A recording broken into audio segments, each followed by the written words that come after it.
Well, hello everyone. Welcome to a new episode of our show, Tawheed, Spiritual Unity of the Three Principles. Today's episode is really special because we have the brilliant Jamie Smarts with us here. And the topic is leadership in the three principles. So just to give you a little bit about who Jamie is, for those of you who doesn't know. Jamie Smart is a Sunday Times best-selling author, speaker, and coach. His mission is to awaken people to their innate capacity for resilience, realization, and transformation, and to support them in awakening others.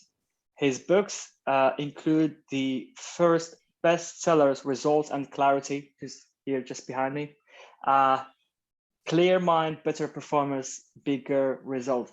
So good to have you here, Jamie. Great to be here with you guys. Yeah, I've been looking forward to this, especially because I consider you one of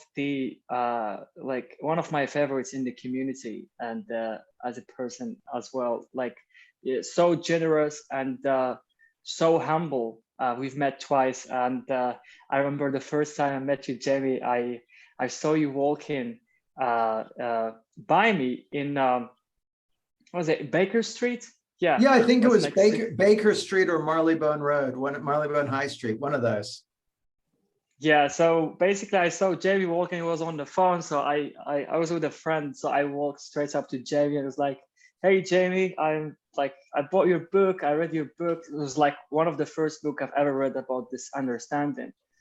And yeah, it really had a huge impact on me, Jamie. I don't know if I told you this, but it really impacted me in a really positive way. And yeah, so really good to have you here, Jamie. So the topic is leadership in the three principles. And for me, leadership from this understanding is completely different than other kind of leaderships, like from the, as we say in the community, the outside in. Because when we lead from knowing the human functioning of the three principles, we operate and lead differently. We have a much better impact, not a selfish one, not like just me, I'm the leader, you're nothing, but leading people to see for themselves who they truly are as well, and not making benefit just for yourself, but to other people as well. So it's kind of, shared. It's a shared impact, not one impact. And so yeah, I'm looking forward to hear what you have to say about this, Jamie. And first of all, just pass it to Harry to say a few words about this, and then over to you. Thanks. I also found the topic rather interesting because what is leadership in the three principles community from a institutional perspective like 3PGC, and then from an individual perspective, not always following what 3PGC advocates and so on. But to me, two things came up, Jamie. The first thing, that the real leadership is provided by the level of rigor or consciousness of Sidney Beggs and his level of integrity, his lack of compromise in regards to the principles, say, versus money or status or power, etc. type of thing. And because he continually watched the three principles grow and then break it down, he says, no, the purity is not there. And so that's one of the things that I see. And the other is what we talked about briefly before the show started, the spiritual nature of the principles, because that's what he emphasized on Salt Spring Island. There was a heavy emphasis on life is spiritual, and then he moved up, type of thing, rather than arrived at life is spiritual. And so I'm really interested. I think it's a fabulous topic, really interesting topic, and I'd love to hear, what you got to sing and dance about it, and then we'll get into a group discussion. Well, you know what, Harry, I'd love to hear what I've got to sing and dance about it too, because I don't know. And it strikes me that there are two aspects to it. One is the kind of what we might call the local aspect, which is leadership within the three principles community. You know,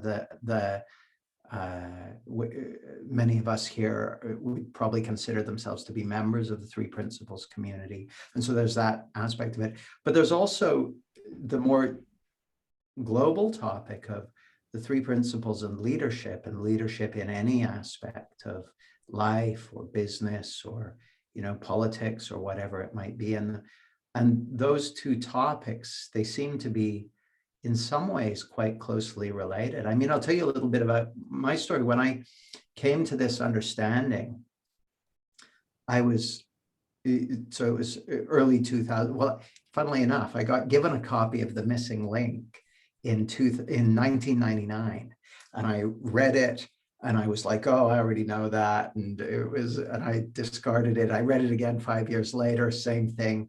And then in 2009, I really started looking at it, and I started having insights. But I thought it was another set of techniques or tools, another model, another methodology. And my first insight into it was, I realized, oh, everything you've been looking for outside of you, it's already there within you. And then the second insight I had was that everyone already, the fact that someone can even see or hear or feel means they have that source of clarity and resilience and well-being already there within them. Like, I didn't know that before, and then suddenly I knew that. And then the third insight I had was in June of that year, June 2009. I suddenly realized, oh, these are principles. These are principles like gravity's a principle, like pre-existing facts of life. You would have thought I would have clocked onto that sooner, given the name, the three principles, but it just, I still hadn't got that, like, that this was what Sid had seen was a revelation of a pre-existing truth rather than a nice idea or a cool way of looking at things or that sort of thing. And that immediately gave me my first, what I would call a leadership experience in the principles, because I woke up one morning in June 2009 and literally had gone to bed not knowing this. And I woke up the next morning after seeing a Sid Banks video the night before, funnily enough. I woke up the next morning, I was like, oh, this is principles. This is to psychology what the discovery of germs was to medicine. And literally that day I called up my office. I said, we're changing direction. There are principles for psychology. And I knew, you know, it's funny, I was reading a book called The Purpose-Driven Church by a guy called Pastor Rick Warren. And he created a church called Saddleback Church in California. And at the start of the book, The Purpose-Driven Church is a book about building churches and growing community and that sort of thing. And at the beginning of the book, he says that he uses the metaphor of surfing. And he says that the art of surfing is about choosing which wave to jump on and then getting up on the wave and then staying on the wave as best you can. He said, but you don't make waves as a surfer. You ride the waves that God sends. And when I woke up on that morning in June 2009 and was like, oh, these are principles, that was a wave that God had sent. And I was like, oh yeah, I know enough to see a wave when it's smashed into me. And I thought, okay, I'll see where this wave is going and see where this wave takes me. So I knew right away that this understanding was where I was headed. And then so then I went out to the Three Principles Conference in Florida the next year in 2010. And there were about 100 people there. It wasn't like the big conferences now with 1,000 people. There were about 100, 110 people there. And Sid Banks had died the previous year. He died in 2009. And the biggest challenge any movement ever has is outliving the death of the founder. Most movements never outlive the death of the founder. The movements fade. And as I spoke to people at that conference, what I heard was a lot of people saying, it's ever so difficult to get people interested in these principles. It's really hard to get people interested in them. And I was like, I don't buy it. This is the best thing I've ever encountered in my life. I think there's a way to do it. And see, the thing is, as a leader, Sid was, he was so strong. He saw it so clearly. There's this wonderful recording. I can't remember which one it is, but he's taking questions from people in his audience. And a young woman is talking about how she's trying to share the principles with the students in her college class. And she says, they just think I'm crazy. And Sid says, well, you know, just try and get in a good feeling and just share what you're seeing, and people will hear things. And she goes, well, I do that, but everything I say just seems to go over their heads. And Sid says, imagine how I feel. Because he saw it so, like,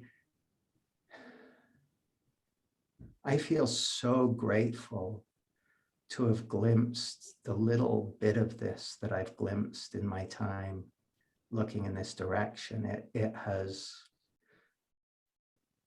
transformed my life beyond anything I imagined was possible for me. Like, I just didn't know. I didn't know that this was on offer. I didn't know that this was on offer for a human being, far less for me. Like, I just didn't know that. And so, like,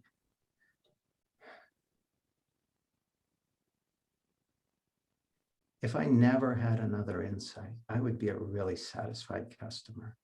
Okay, like I've the gifts that I've already been given are more than I ever imagined was coming my way, right?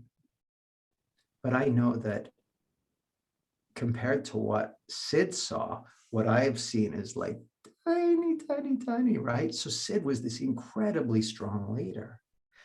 And so what I saw was, when I came to this understanding, was the biggest challenge that any movement ever has is outliving the death of the founder. And I saw a community of people who had the idea that it was very difficult to get people interested in this. And I thought, well, let's just start trying things and see what happens. Well, so I started doing things, and people got very up in arms about it because I didn't do it like people had been used to doing it. And there was no Sid around to smack me around the head and say, you shouldn't be doing it like that. But it was kind of interesting because what I found, and this is kind of at the nub of my talk, what I found was that at a certain point, I realized you have to do what makes sense to you. Because I was, at the time, this is like 2010, 2011, and there were lots of voices from the principles community telling me how I should be doing it and what I should be doing and what I shouldn't be doing and that sort of thing.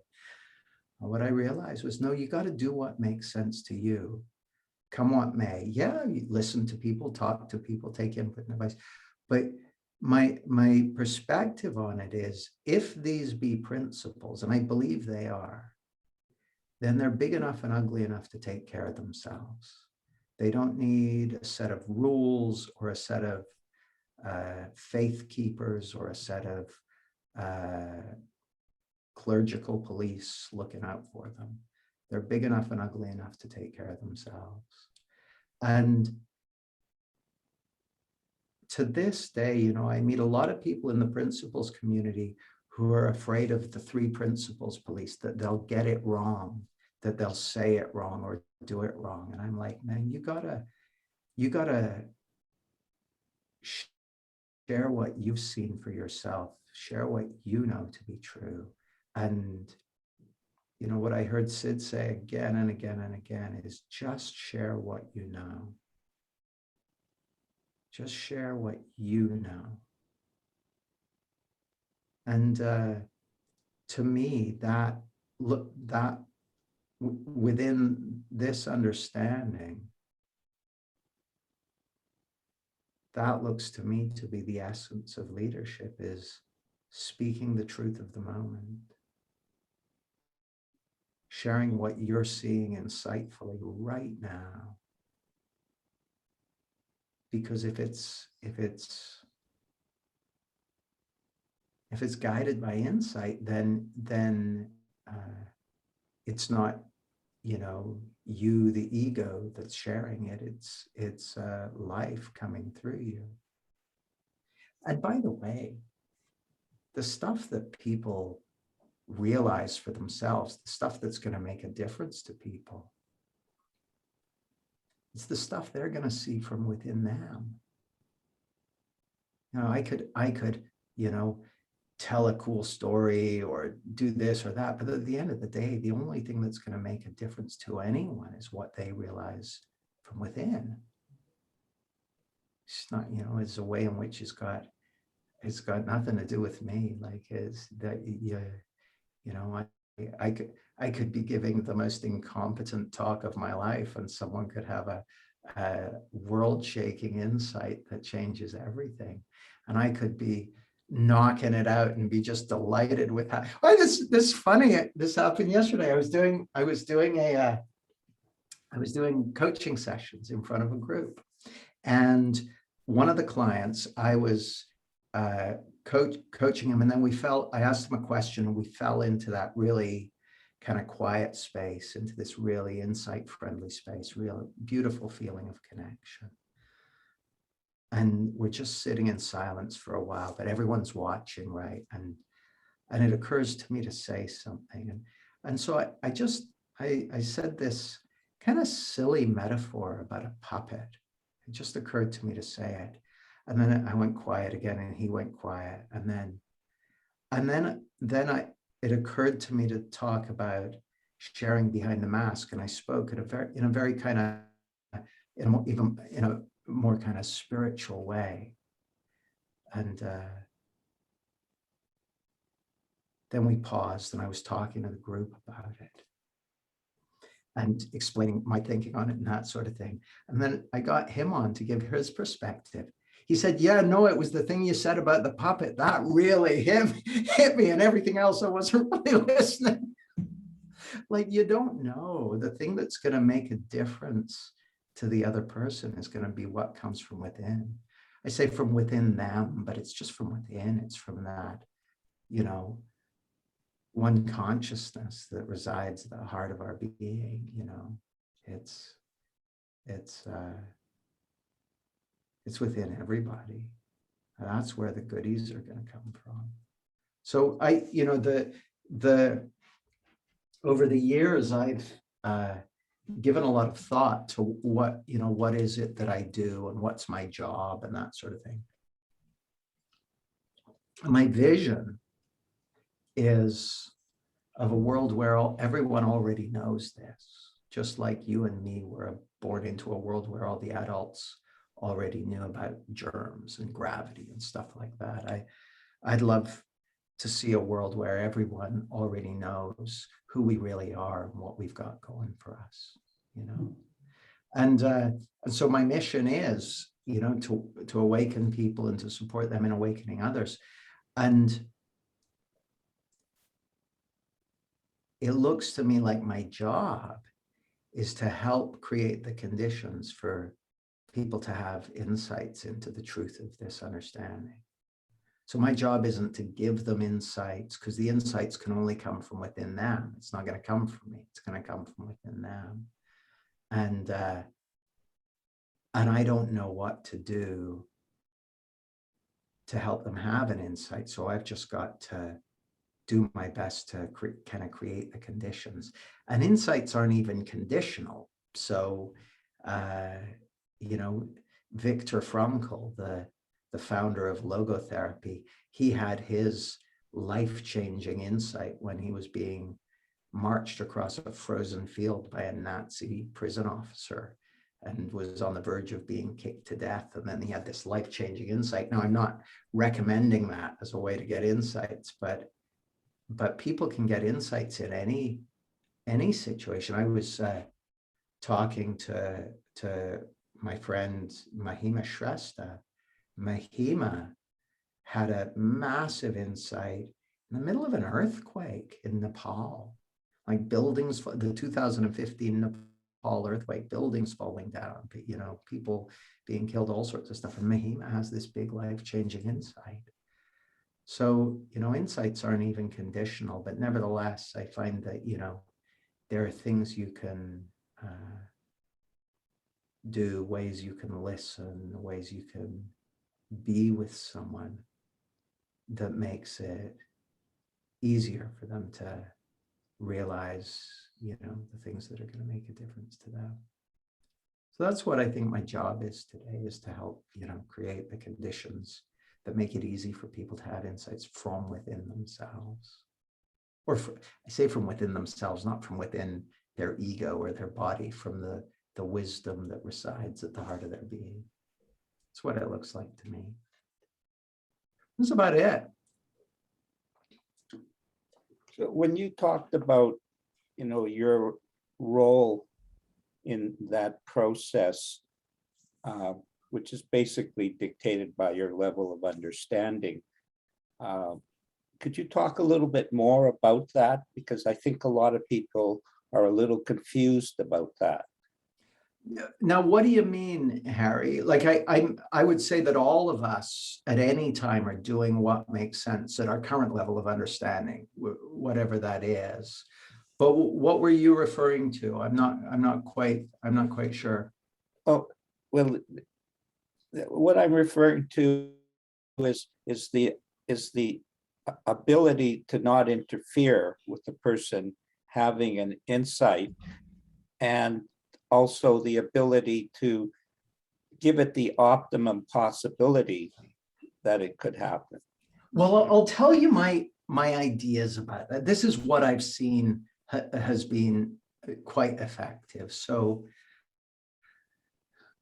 I know, like I would bet my life on it, that my client has an innate capacity for wisdom and resilience and realization and transformation and well-being and peace of mind. They've got innate mental health. They've got that source of peace and clarity already there within them at the heart of their being. And it's spiritual, that source. It's not in their it's not in their personality or anything like that. It's spiritual. It's who they really are. It's who they really are. So I know that that's already there. They already have that. So that's fundamental. That's fundamental. Bedrock. Absolutely bedrock. Like that and Harry, when I realized that for myself, which I realized, but then it's deepened over time. Like I've seen, oh wow, like everything. Really, yeah, like everything.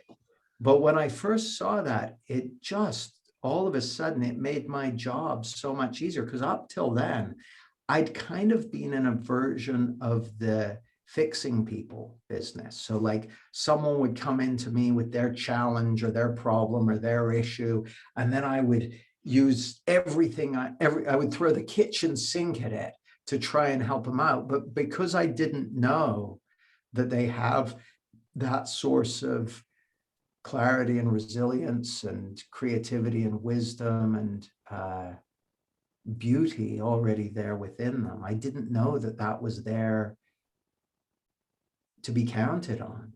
I didn't know that I could rely on that. And once I saw, oh no, you can rely on that, I'm like, oh great. Well, that just simplifies my job massively. It's like, okay, so what's my job now? It's like, well, so what do I know to do? I know, now this is going to be very metaphorical, right? But how it looks to me, Harry, is that my client has that source of well-being and joy and love and peace and beauty already there. And it's like that close to the surface. It's very nearby, even if they've been lost in depression or anxiety or, struggle or whatever it might be. It's still very close to the surface. They just don't realize it. And the thing that has had them separated from that is basically a misunderstanding about how their experience is being created. So they don't realize that they're living in a thought-generated perceptual reality. And when I say thought-generated, I don't mean they're thinking. I mean the power of thought, the spiritual energy of thought that's creating a perceptual reality moment to moment to moment to moment. And it, to me, it's the most shocking thing. We think we're looking out through our eyes at a world out there, but actually we're walking around in a internally generated thought reality that's being created moment to moment to moment. So people don't know that, and I don't know that half the time. I'm meditating on that every day, and I still get tricked by it. And then the other thing that people are not awake to a lot of the time is who they really are. They think that who they really are is this physical body or their personality or their, school grades or their, bank balance or whatever it might be. And it's like, no, who you really are is consciousness itself. Who you really are is the wisdom and intelligence behind life. And people don't know that. And so, but here's the thing. And so I ain't necessarily just going to come straight out and tell them that. But what I know is that my client, especially if they're struggling right there, they've got their understanding of life, you could say. And I think of their understanding of life as being kind of like a raft floating down a river. And they're walking around on their raft. And their raft is their model of life, their understanding of life. And so what I endeavor to do is I endeavor to find out about it. I get curious. I find out about their world. What does it look like? And what does it sound like? And what does it feel like? And how does it work? I'm kind of like Columbo going, yeah, what's going on here? Oh, we've got a slapback echo. I think it's from 𝗲𝗄. There we go. Yeah, I'm just trying to figure out what's going on here. Now, this is what I've found has been effective. I'm just very curious about how the other person's experiencing their world, how they're making it up. And so I just ask about that. And here's what happens. And I listen. That's the other thing. I listen. I listen as deep as I possibly can because I really want to get their world. And what it looks like to me is like when you really get someone's world, then you've kind of stepped onto that raft with them. And then I kind of put an arm around their shoulder and jump off into the water. And that water is just the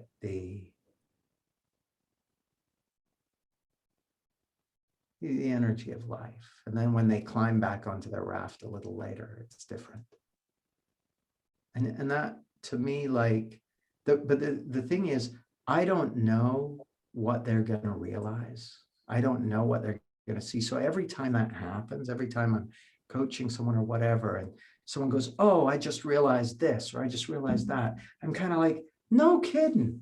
Because I didn't know they were going to realize that, but I can see, oh yeah, that would be useful.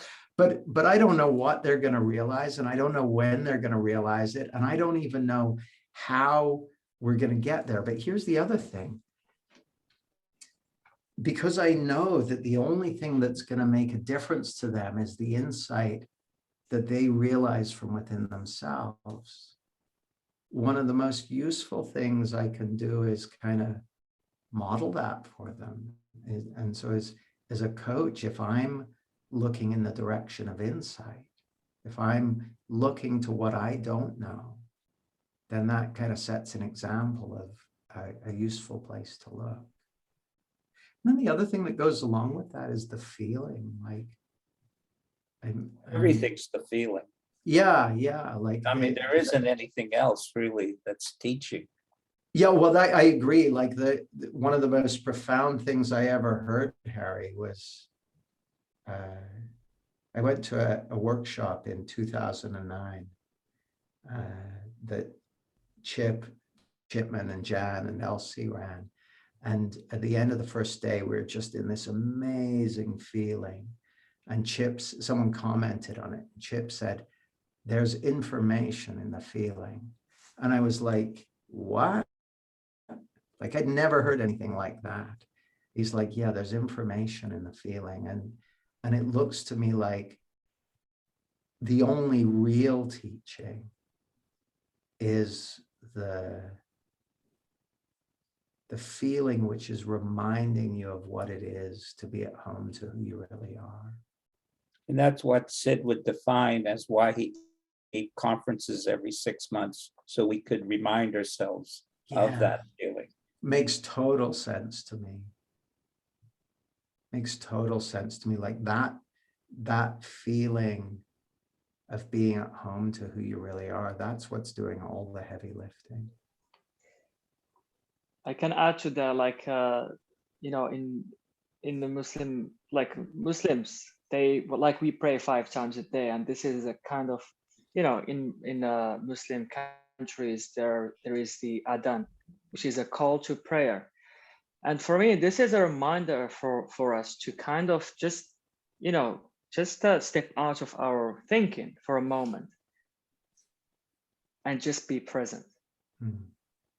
And to get in touch with that, you know, that space within all of us, which we call fitra, which is this this innate space that is in each and every one of us. And yeah, there is this this word in Arabic, which is khushu' in Arabic, which is the state of humbleness. We did a show about that. The state of humbleness is also that space, you know, within us, different names, but it's the same source of joy and peace and connection and love. And this is actually where we could lead in a really good way our, you know, communities or our businesses, anything that includes a human being and spirit. It's all spirit. Yeah, it's all spirit. Jamie, can we open it for questions or insights? Sure. Okay. Sure. Over to you guys. Lovely. So, does anyone have any question or something to share with us? Can I ask something?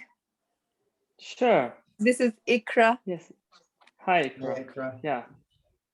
Hi, thank you very much for this show. It's really, yeah, quite unique in its way. I love, you know, Jamie's very authentic style and quite bold, to be honest, as well.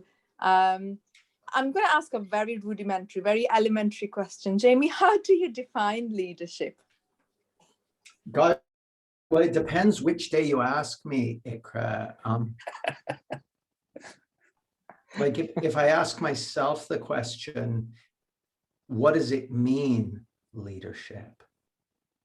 To me, leadership means having somewhere you're going and inviting people who want to come with you. And it's kind of interesting that the thing that really, one of the biggest insights I ever had in this understanding is I was listening to a recording by Sid called Beyond Psychology, and he said, everyone searches for silence. He says, you're searching for silence. Everyone in the world searches for silence because everyone in the world is that one same superconscious state playing the game of life. And he said, now, in this game of life, we all search for ourselves. And when I say selves, I mean inner selves, the one that created the life in the first place. And he said, now, most people are not aware of that. But if you're looking for happiness, if you're looking for contentment, if you're looking to have a nice, peaceful life, in actual fact, you're looking for your inner self. And so this is my opinion. This isn't, I'm not suggesting that this is a truth, but in my opinion, what everyone in this world is doing is they're trying to find their way home to who they really are. It's what everyone's doing. They don't know it. Like some of them think they're trying to make more money, or they're trying to get a new job, or they're trying to find a partner, or they're trying to do whatever. But in actual fact, we're all trying to find our way home to who we really are. So to me, the essence of spiritual leadership is to know who you really are, and then to reflect that to others and remind them of who they really are. Like if I was to boil it right down, that's what leadership is in this context. But in the worldly context, I mean, it's having somewhere you're going, whether that's a vision or whether that's a mission or whether that's just a sense of what makes sense, and then seeing if anyone wants to come with you.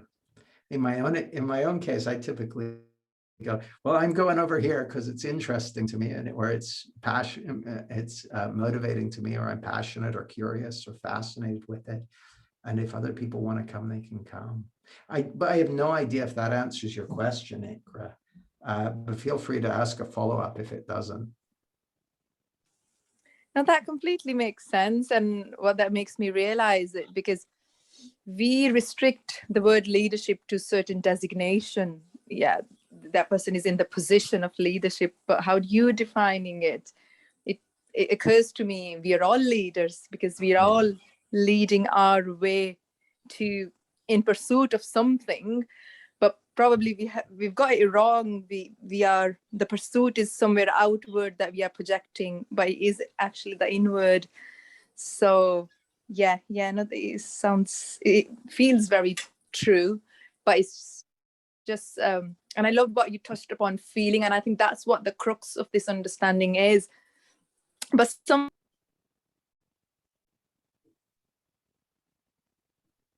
What happened? I think we lost Ikra. Or she must have pushed the button. Maybe we Yeah, could hear someone else talk about. Yes, Rob is next. Rob, can you mute yourself? Yeah, so I don't know whether this makes sense, but it seems to me like there's a skill set to leadership, but actually your ability to lead comes much more,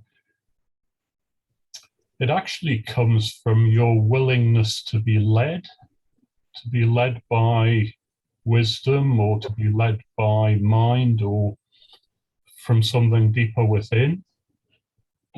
And it looks like I've got this theory that we've all got this innate ability to lead, but the stuff that gets in the way of it.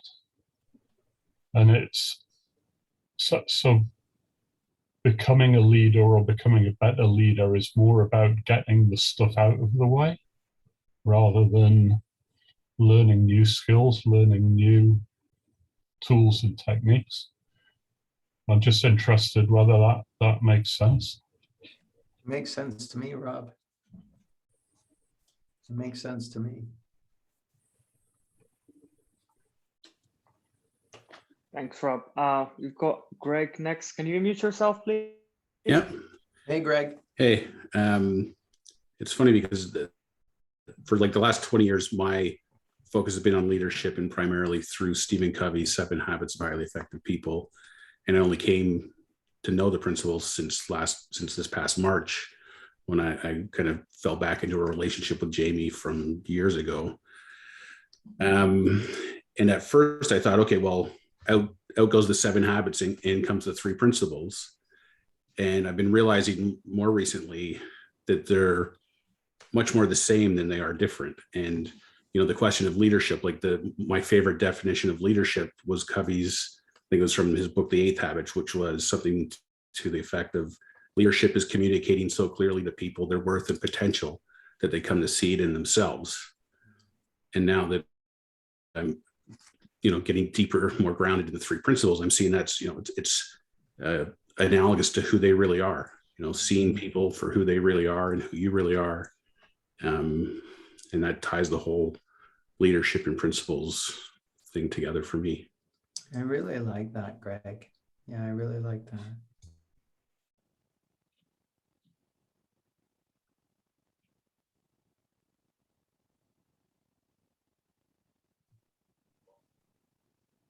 Great. Thanks, Rob. Thanks, Greg. Sorry.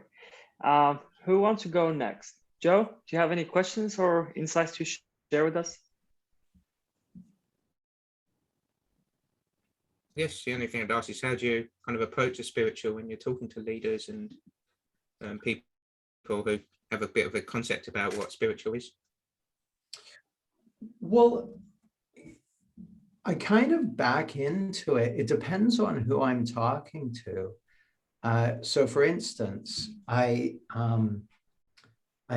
went out to Rome. I'm based in the UK. So I went to Rome in August, and I did a talk at the NATO Defense College to a group of military leaders and civilian staff. And the briefing I'd been given before the talk was that the military staff weren't even going to be interested in anything I had to say. So I like a challenge, right? So I'm like, oh, well, I'll see about that. I'll see about that. So, but so I was thinking about it, and I was thinking, well, what would be interesting to the military leaders? And I was thinking about Napoleon. Now, Napoleon, you know, one of the greatest generals in history, apparently, he used to, when he was preparing to do battle, he would spend days studying maps of the terrain and reports of ancient battles and all kinds of the details about the opposing generals and all that sort of stuff. But then the day before the battle was due to take place, he'd kind of take the day off and just go for walks and have fun and that sort of thing. And he'd wait for an insight. And then it would come to him what he was going to do. So I'm telling him that story because I know that they're going to have their own experience of that as well. Like I don't need to use the word spiritual in order for someone to be looking in the direction of the spiritual and to be finding their way into the feeling of the spiritual. Like the words are the least important aspect of it. So I tend, you know, the way I think about it, Joe, is with any individual, with any audience, my job's to make it as easy as possible for them to have insights from within themselves. My job isn't to serve them up a specific way of talking about or thinking about the principles understanding. My job is to help them have insights into who they really are. And so I'm just going to look for the most relatable ways for them to do that. Now, when I'm doing say an intensive or a workshop with a smaller group, that was quite a large audience. When I'm working one-on-one or with a group of leaders, what I'll often find is we'll find our way into that. Well, I had this, funnily enough, I was doing a talk to quite a large group actually. So I'm doing this talk and talking about it in quite a just in a way that is fairly friendly to a new audience. And then a couple of people come up to me during the break and they said, we're Sikhs. And when you were talking, we had the same feeling that we have when we go to temple. Is what you're talking about spiritual? He said, as a matter of fact, it is. They're like, oh, okay, yeah, that makes sense. So the people who have a feel for it on that level, they'll kind of self-identify. Or I was doing a one-to-one with a business owner, and we're partway through our second day together. And he says, I have the same kind of feeling that I used to get when I was a kid, when I was in church, and I just got really peaceful and felt close to God. How does that relate to this? So they'll bring it up. I don't need to, at the front end, what I'm wanting to do is make it as easy for people to look in this direction as possible. I want to make it easy for them to look in this direction. So for instance, Joe, with the military staff, so I started out talking about Napoleon. Like I said, I was doing a talk to the the Council of the Institute of Actuaries in London. Now, actuaries are well known for being very data oriented and very analytical and that sort of thing. And one of my clients was saying to me, oh, they're going to be a terrible audience. They're going to hate what you do. It's too fluffy. It's too woo-woo. And I'm like, no, they're going to love it. And so I started talking to them about because I was keynoting their strategy conference. So I started talking to them about strategy. And I said, I'm going to give you the strategy equation. Well, they love equations. I said, here's the strategy equation. I said, strategy equals data plus insight. Now, you guys, as I understand it, are masters of data. You're really good at data, aren't you? And they're like, yeah, we're good at data. I'm like, how are you with insight? And they're like, tell us more about that. So it's a way in. You want to, in my opinion, this is just my opinion, Joe, but for any audience, for any individual, for any group, you want to make it as easy as possible for them to look in this direction because they already have this within them, right? It's not like you need to talk about it in a special way or something. It's not like the words matter. What matters is the insights that they have from within them. So how would you do it? Go on. I was going to say, how would you do it if you was like, say, talking to psychiatrists or psychologists? Same way, like when I'm talking to a psychiatrist or a psychologist, I just listen to them and get where they're coming from. But here's the shift that might make that easier for you.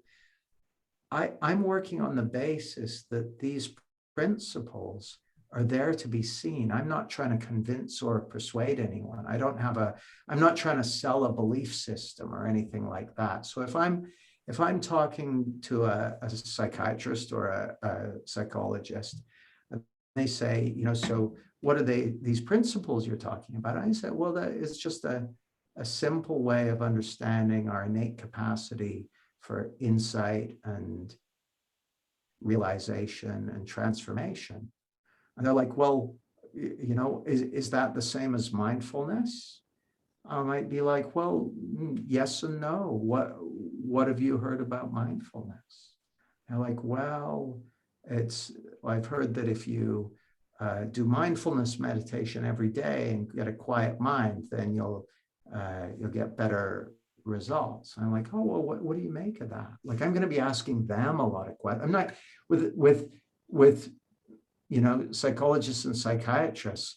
I'm going to be asking them a lot of questions and doing back to what I was saying to Harry about getting their world. I want to get their world. How do they see it? What have they seen in their world? I'm not trying to tell them anything, because my endeavor when I'm having a conversation with someone like that is I want to find my way into that feeling with them. I'm not going to try and explain the principles to them. Geez, I have trouble enough explaining it to myself. I'm going to try and find my way into a feeling with them, because I know if we find our way into a feeling together, they're going to start having insights for themselves. And then they'll convince themselves of the value of this. So I'm never setting out to explain or prove or convince anyone about any of this. I'm looking to get their world and make it as easy as possible for them to have insights. Does that make sense, Joe? Yeah, totally. Thank you. Oh, good. Thanks. That was a great question. Yeah, I love that. I love that. I'd like to just add some, just echo more. Yeah. What, just rephrasing what Jamie's talking about in my words, the key element I saw to go deeper into myself and deeper into what I wanted to share was I asked what's the real questions on their mind.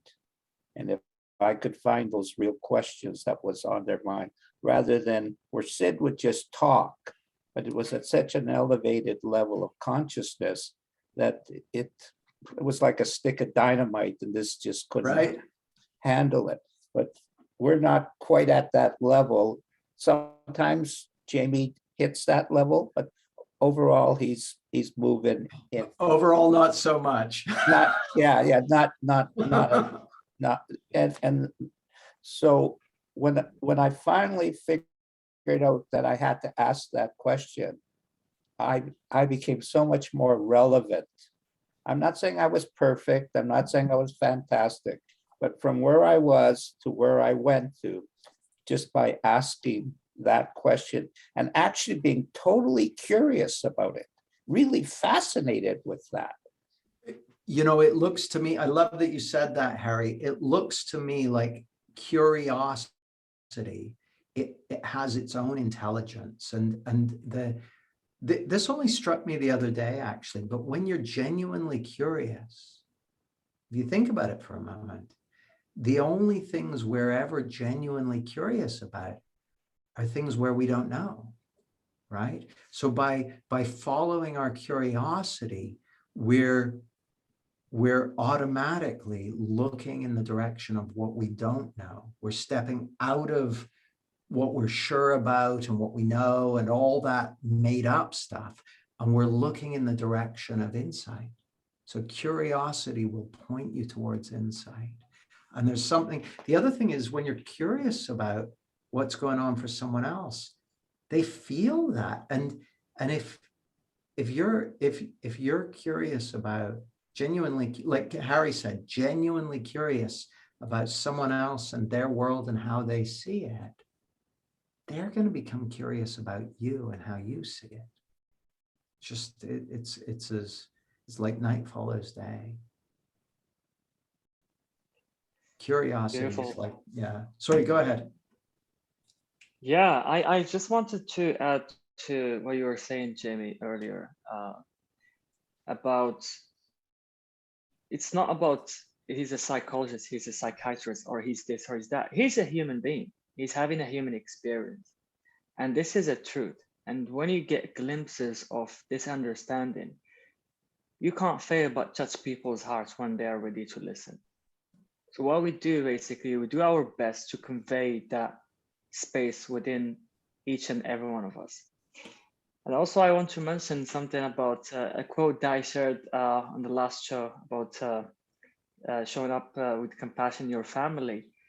We talked about play, and I came across this quote by Stuart Brown. He studies play, and he said that play is the amount of time you spend without purpose. This is life. That's brilliant, Omar. I like it. Yeah, that's really brilliant. good. That's exactly what JB's talking about. That's different words, but the same. That's it all really we're is. doing. That's all we're doing. Nobody knows what they're doing or what will produce or what is the best thing to do, but we can play. That's exactly it, Harry. I think you've nailed it. Like the sweet spot and kind of the big shift for me came when when I realized, oh, I don't know what's going to happen. I don't know. I know that what's going to help my client is the insights that come from within them. But I don't know what those insights are going to be. And I don't know when or how they're going to get them. But I know that if we hang out in that feeling together and we follow that curiosity, something's got a good chance of happening. And yeah, that sounds like play to me. It sure feels like play, like it's the best job in the world. It is indeed. It is. Maybe we I could just go want back to to check. ภิkrah again, Yeah, just because that's she was in the middle of a feeling and then she got cut off. Maybe we could roll into yes. that. ภิkrah, can you mute yourself? Or maybe she got busy.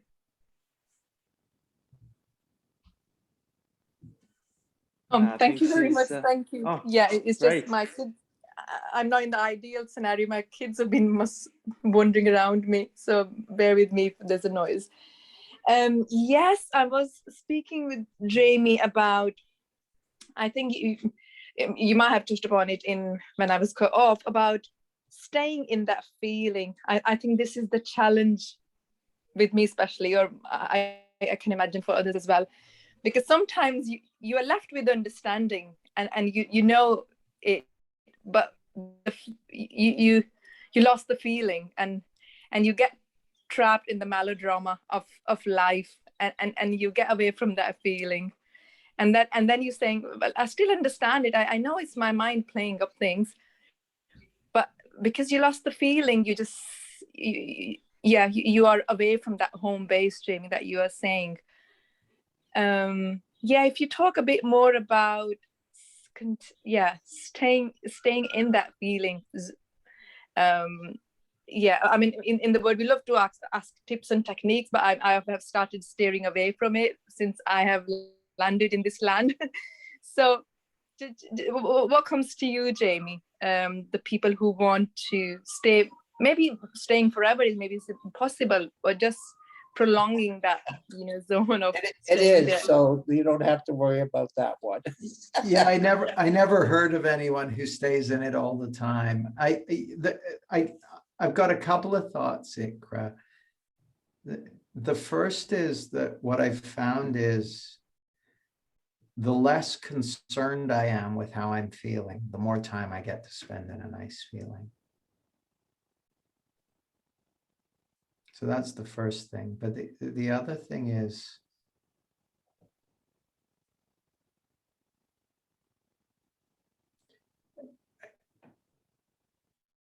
I know these days that if I'm frustrated or annoyed or angry or caught up in the melodrama, like you said, if I wake up to that, like I have times when I get caught up in whatever, and then I'm asleep to it and I'm just like, blah, blah, blah, blah. But the moment I wake up to that, it's like, oh, I'm not seeing this right. Well, I heard this quote once. It's apparently, I think it's a Spanish proverb. And it goes, no matter how far you've gone down the wrong road, turn back, turn around. And so that when I'm lucky, that's what happens. I at some point of looking in the wrong direction and paying the price for it, right? Like the feeling tells me what direction I'm looking in. At some point I wake up to that, oh, like I've got my head up my bum, well, then you turn back you've kind of got a choice, which is, are you going to stay committed to looking in the wrong direction, or are you going to look in the other direction and it, look away from what's being created and look towards what's doing the creating. There's this quote I just love by Hafiz. It's from a poem called A Cushion for Your Head. And he's my favorite poet. And he says, just sit there right now. Don't do a thing, just rest. Because your separation from God from love is the hardest work in this world. And we all do that work sometimes, you know, we all, like Hafiz knew that we're never actually separate from God, never actually separate from love. But we can believe that we are. When we believe we are, we lose that feeling. But we can never actually be separate. It's always an illusion. So yeah, no matter. Sorry, go on. That's the essence of the three I principles. just want to ask Jamie's permission. Like we went over time. I'm conscious of the time. Is that okay with you to continue this for 5 more minutes or a few more minutes? It's Jamie, fine is that with okay? It's fine with me. I wanted to hear. Harry was just about to say something. I'd love to hear it. Yes. Yeah, it's fine with me. Sure. Yeah, the essence of the three principles work something like this, Igra, to your question, that I understand. At 69, I broke through, which simply means all of a sudden I was operating on a different way of seeing life. And what I experienced was on the human level, there was an illusion of going up and down, but on the spiritual level, it just kept expanding. And that's the reality of life. Is on the short term, it looks like sometimes we're here and sometimes we're there. But the reality, the real power of what Sid is pointing towards was that it's always there, as Jamie's expressed, very similar to what he talked about at the end. And I just didn't have to think. So I as long as I didn't evaluate, analyze, look back at, and just not think, I was in this balloon that was always rising. And then sometimes, of course, on the short term, something would happen and I would get caught up in it. But the overriding tendency was I started to look more at the inside evolution. It became realer and realer and realer. And the outside reality, I became, to use a Muslim word, detached from. There's a very big power of the Muslim faith, Jamie, is the detachment from everything. They're very powerful in that insight. And so when I saw that this inside out reality was always growing, the experience I had was faith, because I knew I could trust it. Because before I had broken through at 6, it was in, out, in, out, in, out. And then it was just in with illusions of being out. It was totally different type of thing. And then I got outside support. Magic started to happen. And I love magic, or mystical, if you don't like the word magic. Mystical started to happen. And good luck started to happen. I finished with one program, Addiction, Alcoholism, 3 Principles for 3.5 years. I knew something would come. It was different than before, where I wanted something to come. And sure enough, Omar showed up, and the two of us started a relationship that didn't look like we were going to do this show together, but that happened. And the reason it happened was because Omar was ready and I was ready.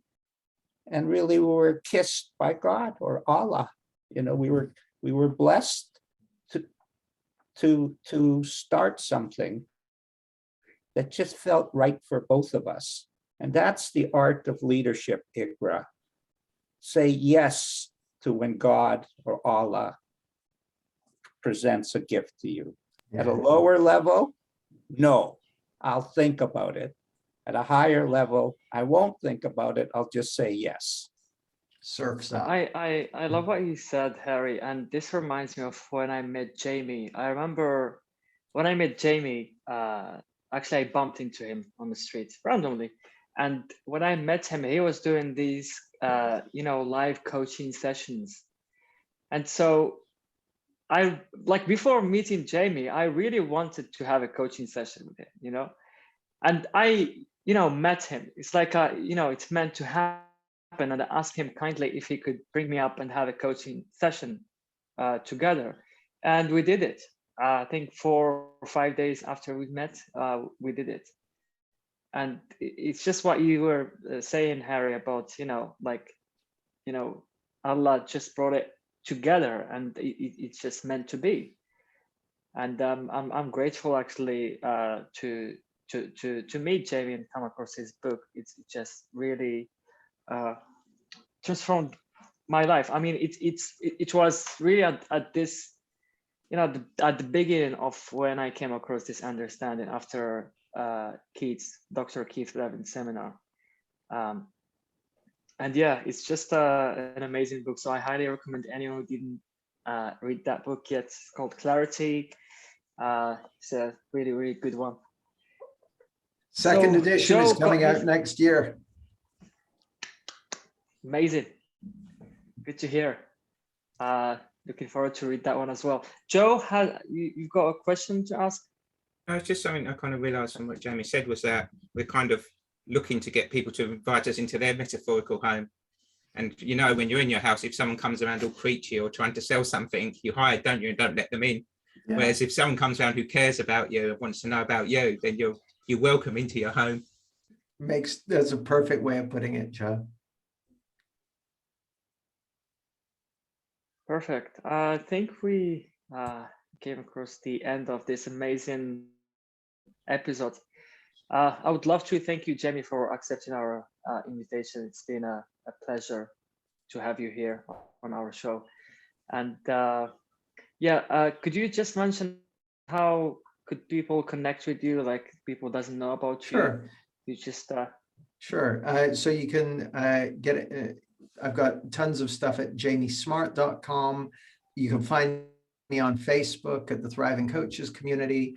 I'm on Twitter at jamiesmart.com and Instagram at jamiesmart.com. I've got a YouTube channel, and I can't remember the name of it because I screwed it up.